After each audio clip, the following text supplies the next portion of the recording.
भारतीय vision classes पर सभी मित्रों का एक बार पुनः स्वागत है।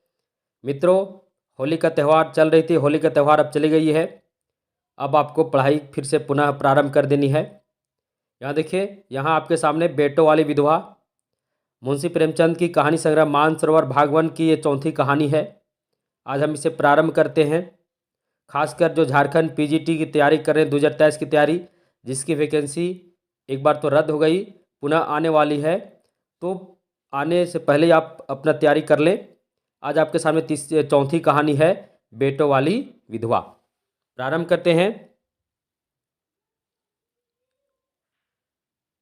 इसके लेखक कौन हुए तो सबको पता है, मुंशी प्रेमचंद। बेटों वाली विधवा के लेखक कौन है? मुंशी प्रेमचंद। कौन सी विधा है तो कहानी विधा है। यहाँ रचना काल और पत्रिका याद रखना। इसका रचना काल यानी प्रकाशन वर्ष क्या है तो 1932 ईस्वी। बेटों वाली विधवा का प्रकाशन वर्ष 1932 ईस्वी। और किस पत्रिका में इसका प्रकाशन हुआ था तो चांद पत्रिका में। किसमें? चांद पत्रिका में। चांद पत्रिका में इसका प्रकाशन हुआ और प्रकाशन वर्ष है 1932। ये दोनों बहुत ही महत्वपूर्ण तथ्य हैं, दोनों याद कर लेना। मित्रों, आपसे पुनः एक बार रिक्वेस्ट होगा कि आप भारतीय विजन क्लासेस को जरूर से जरूर सब्सक्राइब कर देना। चलिए आगे बढ़ते हैं। यहाँ हम देखें, यहाँ से दो महत्वपूर्ण बिंदु को देख लिए। रचना काल याद करना है, पानी प्रकाशन वर्ष से याद करना है 1932 ईस्वी। और किस पत्रिका में बेटों वाली विधवा का प्रकाशन हुआ तो चांद पत्रिका में। अब आगे बढ़ते हुए हम अब बेटों वाली विधवा का पात्र परिचय देख लेते हैं। सबसे पहले देखते हैं फूलमती का। स्वर्गीय पंडित अयोध्यानाथ की पत्नी है। ये क्या है तो स्वर्गीय पंडित अयोध्यानाथ की पत्नी है। फूलमती के कुल 5 संतानें हैं। कितने संतानें हैं? 5 संतानें हैं, जिसमें कामतानाथ, उमानाथ, दयानाथ और सीतानाथ, ये चारों क्या है तो ये फूलमती के पुत्र हैं। जबकि कुमुद क्या है तो फूलमती की पुत्री है। याद कर लेना। फूलमती के कुल कितने संतानें हैं? 5, जिसमें से 4 पुत्र और 1 पुत्री। पंडित अयोध्यानाथ।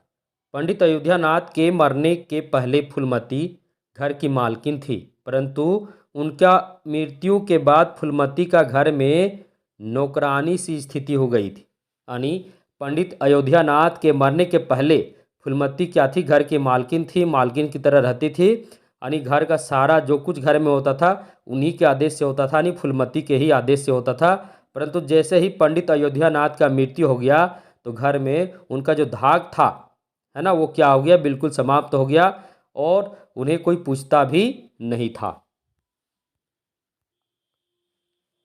फूलमती अपने पति का, फूलमती जो थी वो अपने पति का ब्रह्मभोज धूमधाम से करना चाहती थी, परंतु बेटों के आगे उनका कुछ न चला।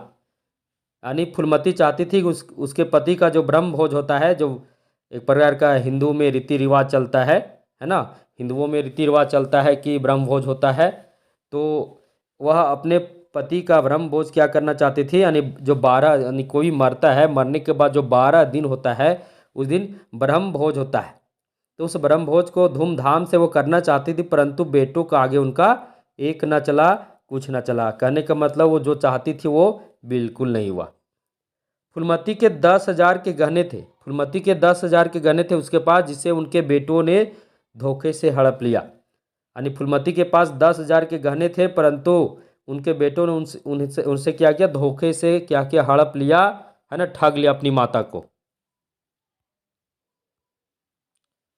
फूलमती अपनी पुत्री कुमुद का विवाह पंडित मुरारी लाल से करना चाहती थी, परंतु उनके पुत्रों और बहुओं की राय से कुमुद, यानी उसकी पुत्री कुमुद का जो विवाह जो हुआ था वो किसके साथ हो? दीनदयाल के साथ हुआ। यानी फूलमती चाहती थी कि जो उसकी एकमात्र पुत्री कुमुद थी उसका विवाह भी बहुत धूमधाम से हो, और किसके साथ हो? मुरारी लाल के साथ हो।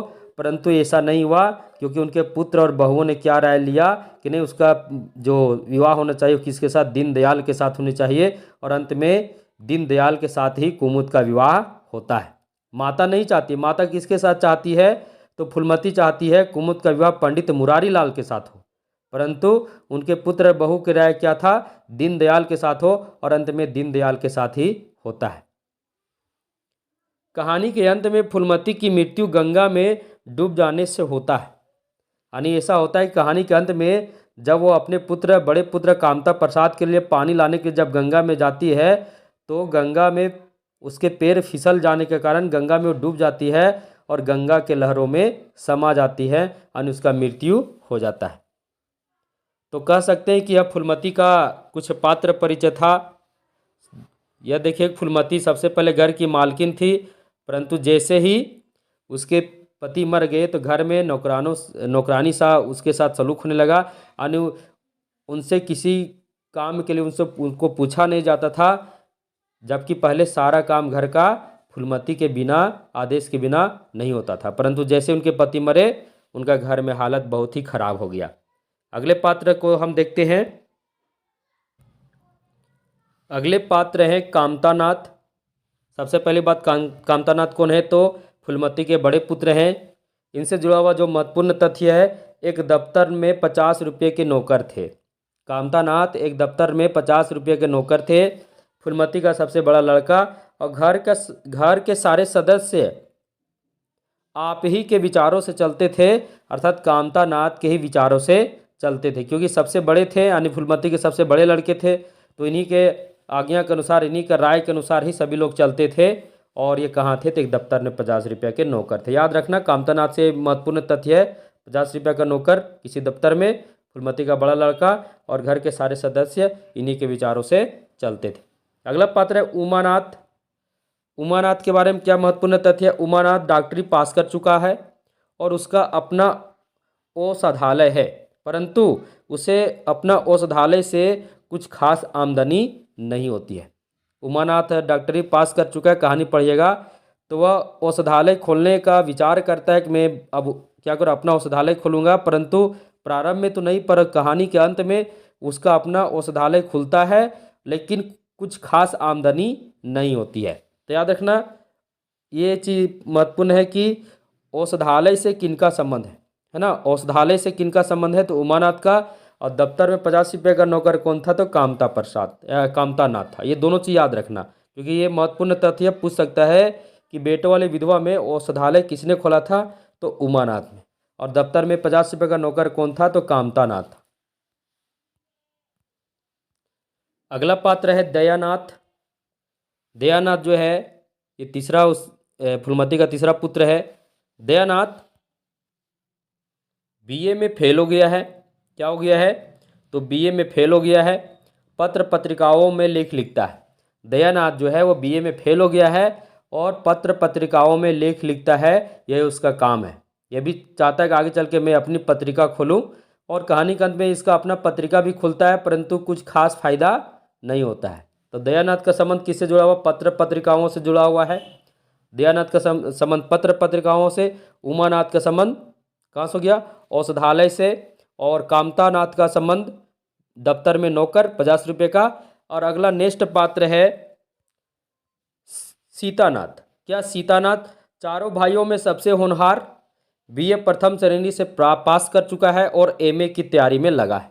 सीतानाथ जो है बीए प्रथम श्रेणी से पास करता है और एमए की तैयारी में लगा है। चारों भाइयों में सबसे होनहार है, यानी सबसे बुद्धिमान है, पढ़ने में बहुत तेज है। बीए प्रथम श्रेणी से पास किया है और एमए की तैयारी में लगा है। कहानी के अंत में सीतानाथ को वजीफा मिला और विलायत गया, यानी कहानी के अंत में कह सकते हैं कि सीतानाथ को वजीफा भी मिला और विलायत गया, मतलब उसे नौकरी शायद लग जाती है। अन्य पात्र हैं मुरारीलाल, दीनदयाल, कुमुद। मुरारीलाल, दीनदयाल, कुमुद।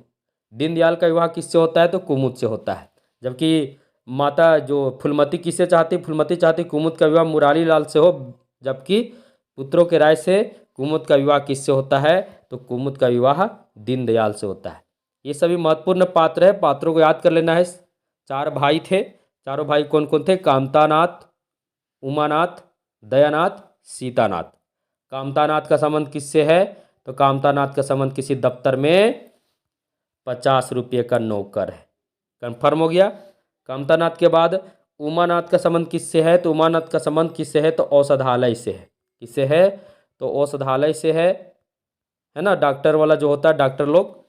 उसके बाद दयानाथ का संबंध किससे है? तो दयानाथ का संबंध पत्र पत्रिकाओं से है। और सीतानाथ जो है पढ़ने में बहुत तेज है ना, सबसे भाइयों में सबसे क्या है, बहुत होनहार है। बीए प्रथम श्रेणी से पास कर चुका है और एमए की तैयारी में है। और कहानी के अंत में इसे वजीफा भी मिलता है और विलायत भी जाता है। अन्य पात्र मुरारीलाल, दीनदयाल, कुमुद। आगे बढ़ते हैं। अभी हम जितना देखे सभी कहानी के महत्वपूर्ण पात्रों को देख लिए। फूलमती को देखे, कामतानाथ को देखे, उमानाथ को देखे, दयानाथ को देखे, सीतानाथ को देखे। साथ ही साथ मुरारीलाल के बारे में जाने, दीनदयाल के बारे में जाने। और कुमुद, कुमुद कौन थी? तो चारों भाइयों की बहन थी और फूलमती की एकमात्र पुत्री थी। इसमें अन्य पात्र भी आए हैं जो गौण पात्र कह सकते, बड़ी बहू गौण पात्र है, उसका चर्चा ज़्यादा करने से उतना लाभ मिलने वाला नहीं, बस मुख्य पात्रों को हम देख लिए। अब आगे बढ़ते। पात्र परिचय देखने के बाद ही आपको अनुमान लग गया होगा इस कहानी में क्या होने वाला है। अब हम आगे बढ़ते हुए कहानी का सार देखते हैं। पंडित अयोध्यानाथ के मरने से पहले अपनी विधवा फूलमती के लिए, पंडित अयोध्यानाथ मरने से पहले अपनी विधवा फूलमती के लिए बहुत सारे धन छोड़ गए थे। यानी पंडित अयोध्यानाथ मरने से पहले अपनी विधवा पत्नी फूलमती के लिए बहुत सारे धन छोड़ गए थे। क्या क्या छोड़ गए थे? एक पक्का मकान, 2 बगीचे, कई हजार के गहने और 20,000 रुपये नगद। उस समय पहले के ज़माने में ये बहुत कुछ, बहुत ज़्यादा इसे माना जाता था। तो पंडित अयोध्यानाथ जो थे वे मरने से पहले अपनी विधवा फूलमती के लिए क्या किए थे? बहुत सारे धन छोड़ गए थे। इस सभी को याद कर लेना, सभी महत्वपूर्ण है। तो एक पक्का मकान छोड़ गए थे, 2 बगीचे छोड़ गए थे, कई हजार के गहने छोड़ गए थे और 20,000 रुपये नगद छोड़ गए थे। मित्रों, वीडियो आपको अच्छा लग रहा होगा तो सामने जो सब्सक्राइब का लिंक है उसे तुरंत टच करें और सब्सक्राइब करें। यहाँ आपको हिंदी साहित्य की बेहतर तैयारी कराई जा रही है। अब प्रत्येक दिन आपके लिए एमसीक्यू सीरीज भी प्रत्येक दिन आ रही है। एमसीक्यू सीरीज को भी पढ़ सकते हैं। इसके अलावे यहाँ जितना कुछ पढ़िएगा सबका नोट्स अभी आपको पीडीएफ में फ्री में दिया जाएगा। तो अभी जल्द से जल्द आप भारती विजन क्लासेस को सब्सक्राइब करके जुड़ जाएं और बेल आइकन को भी क्लिक कर दें ताकि जब भी वीडियो डले तो आपके पास पहुंच जाए। यहाँ हम देख लिए हम पंडित अयोध्यानाथ मरने से पहले अपनी विधवा फूलमती के लिए जो जो धन छोड़ गए थे, एक पक्का मकान, 2 बगीचे, कई हजार के गहने और 20,000 रुपये नगद। आगे बढ़ते। फूलमती पहले मालकिन थी, यानी फूलमती पहले घर की मालकिन थी। कब? जब पंडित अयोध्यानाथ की मृत्यु नहीं हुआ था। तो फूलमती पहले मालकिन थी, परंतु अयोध्यानाथ के मरने के बाद घर में उसकी कोई हैसियत नहीं रहती। यानी फूलमती पहले घर की मालकिन थी, परंतु अयोध्यानाथ के मरने के बाद घर में उसकी कोई हैसियत नहीं रहती। फूलमती अपने पति का ब्रह्मभोज में बढ़ चढ़कर खर्चा करना चाहती है, परंतु बेटों के आगे बेचारी विधवा का एक नहीं चलता। यानी फूलमती चाहती है कि अपने पति का ब्रह्मभोज में वो बढ़ चढ़कर खर्चा करे, परंतु बेटे के आगे उनका एक नहीं चलता और बेटों के अनुसार ही ब्रह्मभोज का खर्च होता है।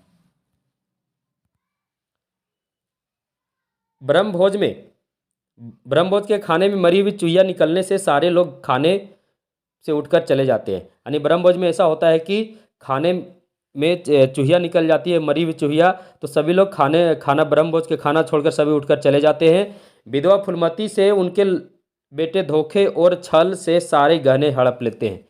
और भी क्या होता है, विधवा फूलमती से उनके जितने भी चारों जो पुत्र थे वे धोखे से और छल से क्या करते हैं, अपने माता के पास जितने भी गहने थे सभी गहनों को क्या करते हैं, हड़प लेते हैं और बगीचों को भी बेच देते हैं। यानी बगीचों तक भी नहीं छोड़ते हैं, यानी बगीचे को भी क्या करते हैं, बेच देते हैं। यानी 2 बगीचे थे ना, उसको भी क्या करते हैं, तो अपनी माता से छल और धोखे से क्या करते हैं, उसे भी बेच देते हैं।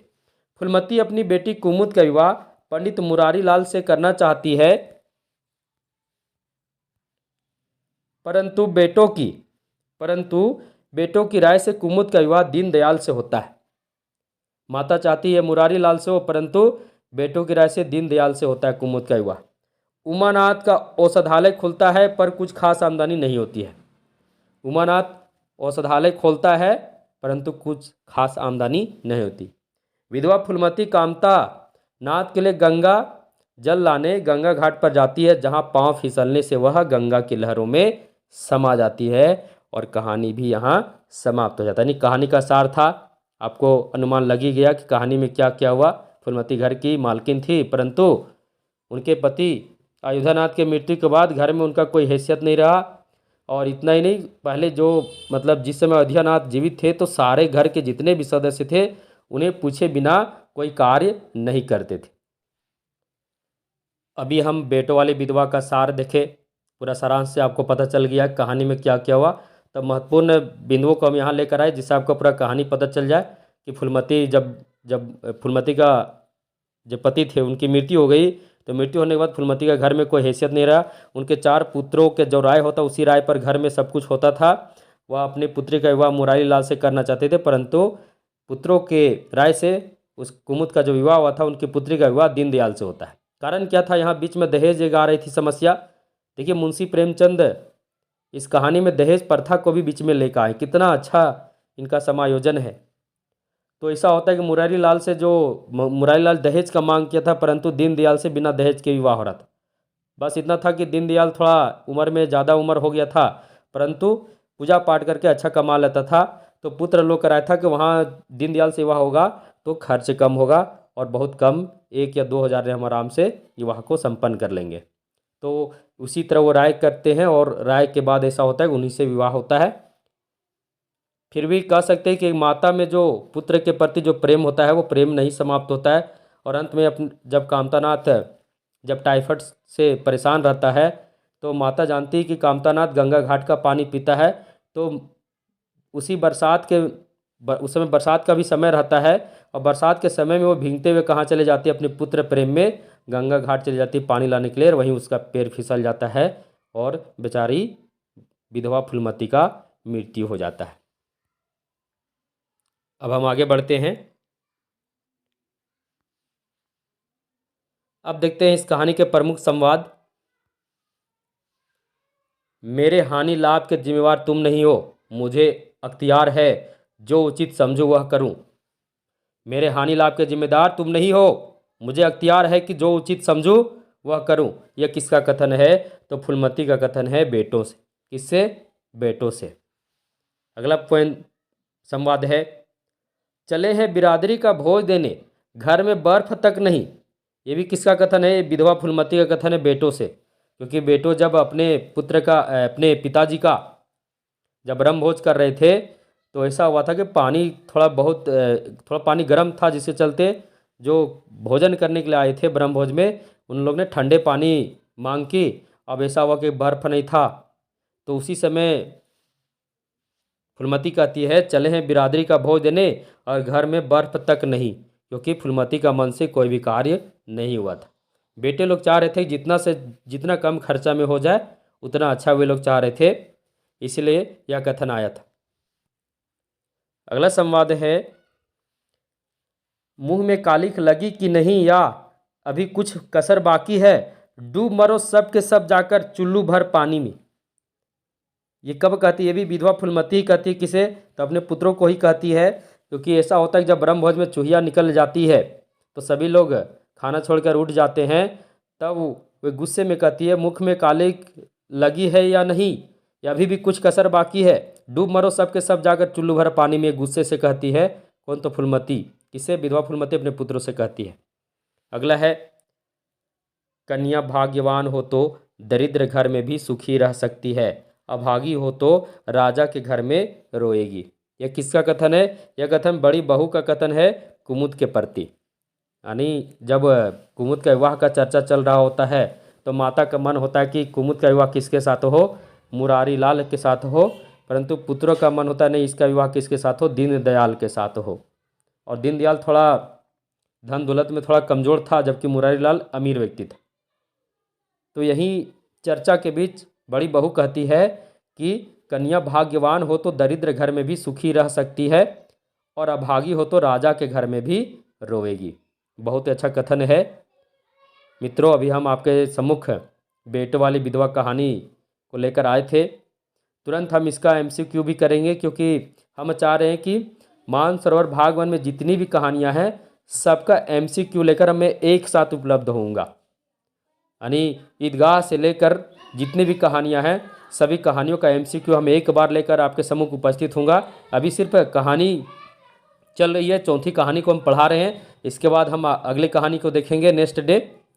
तब तक के लिए आपसे एक बार पुनः रिक्वेस्ट होगा, अब आपको वीडियो अच्छा लगा हो तो भारती विजन क्लासेस को सब्सक्राइब कर देना और सब्सक्राइब करके बेल आइकन को भी क्लिक कर देना और वीडियो जितना हो सके शेयर कर देना, लाइक करना। तब तक के लिए आपसे धन्यवाद। हैप्पी होली तो चला गया है ना, होली तो चला गया है, आगे पढ़िए। अब होली चला गया, आगे पढ़ना है और बढ़ना है। धन्यवाद।